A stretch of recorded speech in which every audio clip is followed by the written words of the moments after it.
Hello and welcome back to Manifold Mind. Like, share, and subscribe, and join the neural network. We're reaching 100 soon. A humble engineer rescued a fallen soldier, unaware she was the galaxy as hidden most rich female. CEO 1. The crash. The sky above Neo Harbor City split open at 2:17 a.m. Most people slept through it. Elias Carter did not.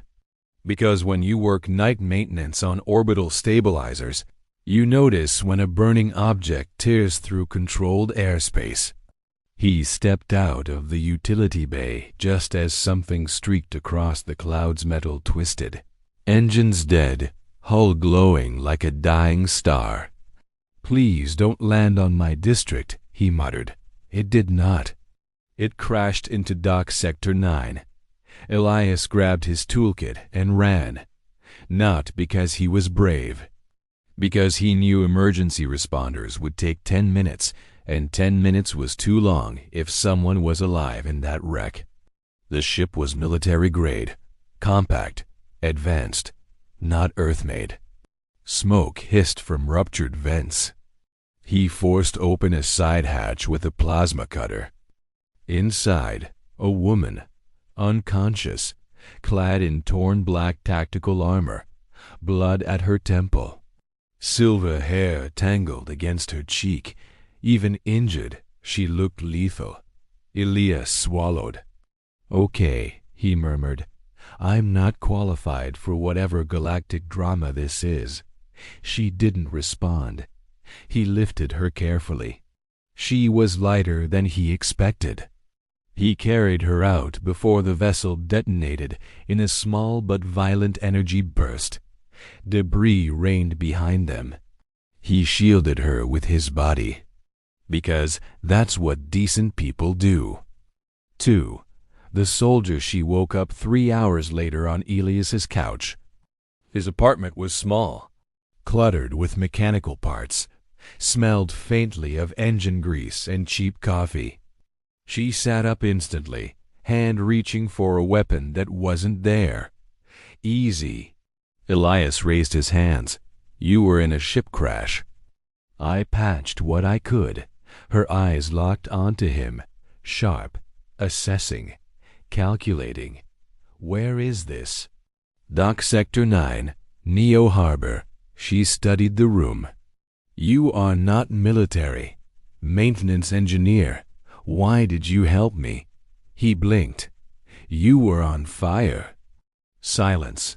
Then she slowly relaxed back against the couch. "I owe you. That's dramatic. You can just not stab me." Her lips twitched faintly. "I am Aria Vale," she said. He extended his hand casually. "Elias Carter." She looked at his hand like it was an unfamiliar device. Then she shook it. Her grip was firm, controlled, not civilian. 3. The secret. Over the next few days, Elias kept her hidden. Authorities were scanning for the crash pilot. Aria insisted it was safer if she remained off-grid. He didn't ask many questions. He repaired her damaged armor using spare composite alloys. He cooked her terrible pasta. She critiqued it like a commander reviewing battlefield strategy. "You lack seasoning discipline. You lack gratitude." She almost smiled again. At night, she sat by the window staring at the skyline. "You're not just a soldier," Elias said once. She didn't answer immediately. "No," she admitted finally. He shrugged. "Cool. I'm not just a mechanic either." She glanced at him. "What are you?" "Tired." That made her laugh softly. The sound surprised both of them. 4. Hidden power. What Elias didn't know. Aria Vale wasn't just a soldier. She was the secret majority owner and acting CEO of Vale Intergalactic Industries, the wealthiest corporate entity in the galaxy. She kept her identity hidden under layers of shell companies and proxies. Publicly, I was run by an AI board. Privately, Arya controlled trade routes, planetary infrastructure, defense contracts. Her net worth eclipsed small empires. But weeks ago, she had uncovered corruption inside her own executive council. They attempted to eliminate her quietly. Hence the crash. Hence Earth. Hence Elias. She watched him solder broken circuitry at his kitchen table. He hummed off key. He had no idea she could buy the planet he stood on. He treated her like a person. Not an asset. Not a target. Not a queen. Something inside her, hardened by decades of strategy, shifted. 5. The attack trouble arrived on a rain-soaked evening. Black transport crafts descended silently over Dock Sector 9. Arya sensed it first. They found me. Elias froze. Who? People who cannot afford for me to live. Armed mercenaries burst through the stairwell door moments later. Elias grabbed the only weapon available, a reinforced plasma wrench. Arya moved like a shadow. Despite healing ribs, she disarmed 2 attackers in seconds. Elias swung the wrench with surprising precision. You fight like you fix engines, she observed mid-combat. Violently? Efficiently. One mercenary aimed at Elias from behind. Arya intercepted the shot. Energy tore across her side. She staggered. Something in Elias snapped. He tackled the attacker without hesitation. Not trained, not enhanced, just furious. When the last mercenary fell unconscious, silence returned. Arya leaned against the wall, breathing unevenly. You should not have engaged. You were bleeding. That is not new. He stepped closer. You matter. The words hit harder than any blade. 6. The truth, she couldn't hide it anymore. The next morning, sleek corporate vessels filled the sky. Dock Sector 9 shut down entirely. Men and women in advanced suits lined the streets. Holographic displays projected the symbol of Vale Intergalactic Industries. Elias stared at the broadcast on his cracked apartment screen. CEO Arya Vale confirmed alive after assassination attempt. He slowly turned toward her. She stood composed, regal, different. I intended to tell you, she said quietly. You're the richest woman in the galaxy. Yes, he processed that. Looked around his tiny apartment, looked at her. You ate my instant noodles. Yes. You complained about my couch.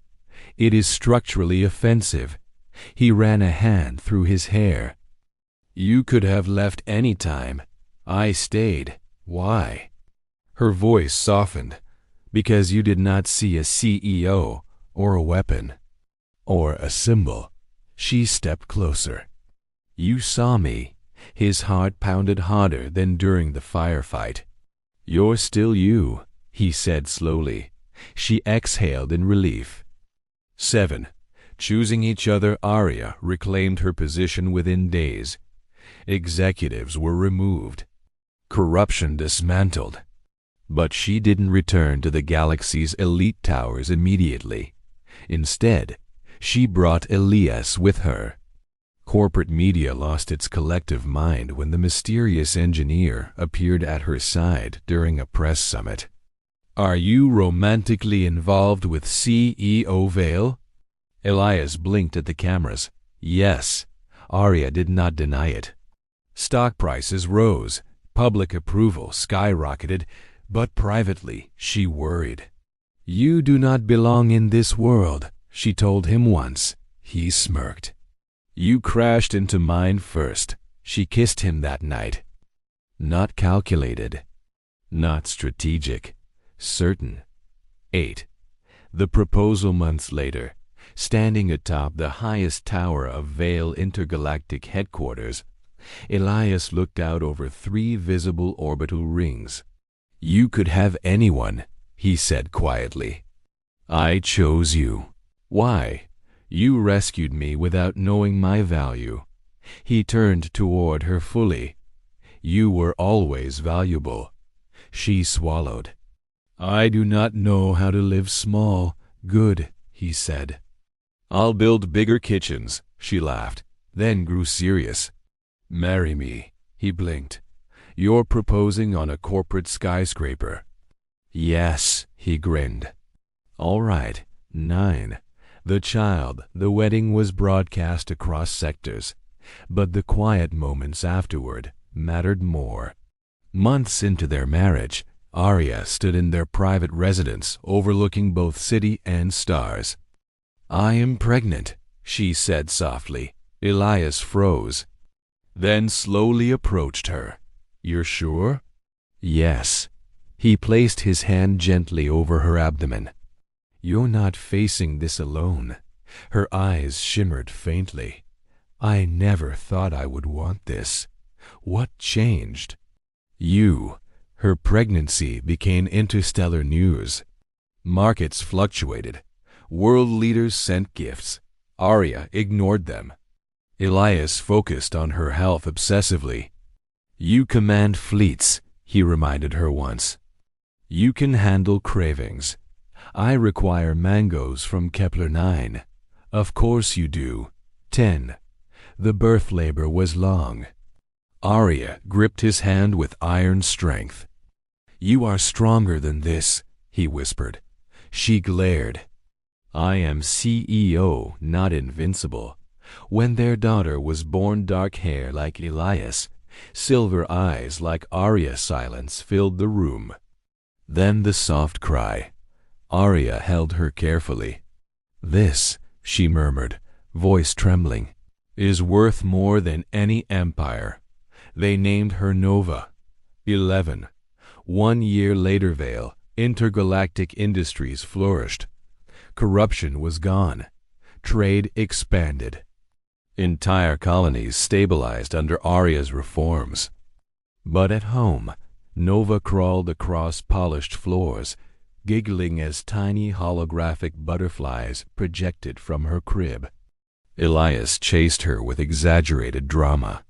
Arya, once feared in boardrooms across galaxies, now sat cross-legged on the floor assembling advanced educational toys. Her wealth remained astronomical, but her life felt fuller. One evening, as Nova slept, Arya stood beside Elias on their balcony overlooking the glowing city. You saved me, she said softly. You crashed dramatically into my work district, and you ran toward danger. He wrapped an arm around her waist. I didn't know you were the richest woman alive, and if you had, I still would have carried you out. She leaned into him. Below them, her corporation powered half the galaxy. Inside, their daughter dreamed. A humble engineer, a hidden titan, a family built not on wealth, but on choosing each other. And this time, the stars felt close, not because she owned them, but because she shared them.